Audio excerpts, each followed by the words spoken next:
အားလုံးပဲမင်္ဂလာပါ။ Ingyin education မှာဒီနေ့သင်ကြားမယ့်သင်ကြားရေး lesson ကတော့ G6 သင်ယူအခန်း9ရဲ့ Lesson-1 ပဲဖြစ်ပါတယ်။ဆရာတို့အခန်း9ဤခေါင်းစဉ်သည်အခရာကိန်းနှန်းများပိုင်းကိုသင်ကြားရမှာပဲဖြစ်ပါတယ်။လေ့ကျင့်ခန်းပုံစံလေးကိုဆက်လက်လေ့လာလိုက်ရအောင်ပါ။ပုံစံနံပါတ်1မှာဆိုရင် n သည်တဘာဝကိန်းတစ်ခုဖြစ်လျင် n ကြိမ်မြောက်စုံကိန်းကိုရှာပါလို့ပြောထားပါတယ်။တစ်ကြိမ်မြောက်စုံကိန်းကိုပြောပါဆိုရင်0ပဲဖြစ်ပါတယ်။0မြည်တို့ရသည်ကိုဆရာတို့ဖန်တီးပေးမှာပဲဖြစ်ပါတယ်။ 2 သည် constant မှာ into ပါ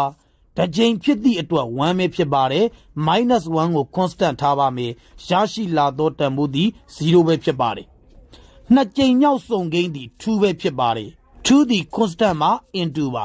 နှစ်ကြိမ်မြောက်ဖြစ်သည့်အတွက်အရေအတွက်သည်2ပါ။ -1 သည် constant မှာဖြည့်ရှင်းလို့ရရှိလာသောတန်ဖိုးသည်2ပဲဖြစ်ပါတယ်။3ကြိမ်မြောက်စုံကိန်းသည်4ပဲဖြစ်ပါတယ်။ 2 into ပါ